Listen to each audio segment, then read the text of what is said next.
Friends, welcome back my channel. അങ്ങനെ നമ്മൾ നാട്ടിൽ വന്നിട്ട് ആദ്യത്തെ ദിവസം രാവിലെ തന്നെ നല്ല ചൂട് പുട്ടും ചിക്കൻ കറിയൊക്കെ കഴിച്ചിട്ട് നമ്മൾ മുറ്റത്തോട്ടൊക്കെ ഒന്ന് ഇറങ്ങി നടന്നു. നമ്മൾ കുറേ നാൾക്ക് ശേഷം വന്നയാണല്ലോ, അപ്പോൾ എല്ലാം ഓടി നടന്നൊന്ന് ക്രോസ് ചെക്ക് ചെയ്യണമല്ലോ. അങ്ങനെ കണ്ടു നടന്നപ്പോഴാടോ സമയം അതിൻ്റെ വഴിക്ക് അങ്ങ് പോയി. പിന്നെ ഒട്ടും തന്നെ വൈകിച്ചില്ല, നമ്മൾ പെട്ടെന്ന് മേലോട്ട് കയറി.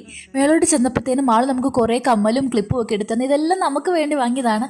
എനിക്ക് ഒരുപാട് സന്തോഷമായി. ഇതെല്ലാം അവിടെ വെച്ച് തന്നെ ഞാനൊന്ന് ട്രയൽ ചെയ്ത് നോക്കി. എന്നിട്ട് നമ്മൾ വീട്ടിൽ വന്നപ്പോഴത്തേനും അമ്മ നല്ല ചട്ടിച്ചോറ് സെറ്റാക്കി വെച്ചിട്ടുണ്ടായിരുന്നു. ആ ചട്ടിച്ചോറിനകത്തെ കപ്പയും ബീഫും നമുക്ക് മേലെ നമ്മൾ കൊച്ചും ഉണ്ടാക്കി തന്ന കേട്ടോ കഴിക്കാനായിട്ട്.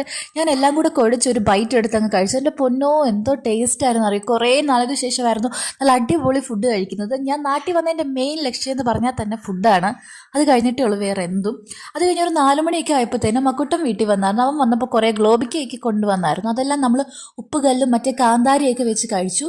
നല്ല എരിവ്, നല്ല ടേസ്റ്റ് ഉണ്ടായിരുന്നു. അത് കഴിഞ്ഞപ്പോഴത്തേനും അമ്മ കുറേ സ്റ്റാർ ഫ്രൂട്ട് കൂടെ തന്നു. എൻ്റെ പൊന്നോ, കാണുന്ന പോലെ ഒടുക്കത്തെ എരിവായിരുന്നു. അത് കഴിച്ച അവസാനം മീന കരഞ്ഞു. എന്നിട്ട് വെള്ളമൊക്കെ കുടിച്ച് സെറ്റാക്കി. അത് കഴിഞ്ഞ് കുളിയൊക്കെ കഴിഞ്ഞിട്ട് ഞാനിങ്ങനെ വീട്ടിൽ കുറേ സാധനം ഇരിപ്പുണ്ടായി. അച്ഛനും അമ്മയും നമുക്ക് പലപ്പോഴായിട്ട് പലയിടത്തുനിന്ന് വാങ്ങി വെക്കുന്ന സാധനങ്ങളാണ്.